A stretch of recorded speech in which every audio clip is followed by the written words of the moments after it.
Hello, my name is Jason Gorski. I'm the Director of Winemaking and Viticulture here at DeLille Cellars in Woodinville, Washington. Today, trying our 2019 D2. Always kind of an event here, the release of our D2, perennial favorite for employees and customers alike. The release of this wine was always a special thing for DeLille. I've been here long enough to remember when every single employee would throw cases in their trunks and go deliver to grocery stores and wine shops.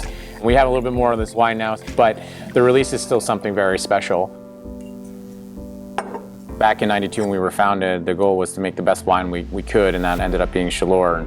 And the classified wine, or the second wine, was D2. Just ended up that with equal amounts of Cabernet and Merlot in the house, with Chaleur being Cabernet dominant, what was left over was Merlot. And so over 30 years, D2 is no longer a deuxième. It's a wine made on purpose, but it continues in the style of being Merlot dominant. Those red fruits, dried cranberries, that kind of thing is what I think of for Merlot. So right away, I'm always looking for those red fruits.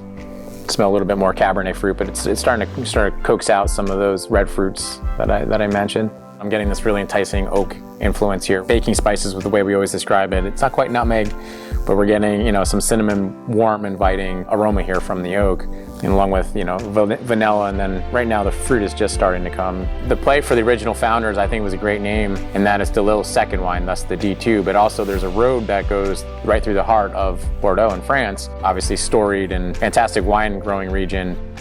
More than one meaning to the origin story of the name for this wine. Well, dollop of pomegranate right at the end there. So that's great. That's what I'm really looking for, that red fruit complexity and all that oak influence and complexity from addition of Cabernet and Cabernet Franc. With that little bit of Petit Verdot right now, I'm almost getting a little bit of citrus along with all those warm baking spices. So very, very complex wine here.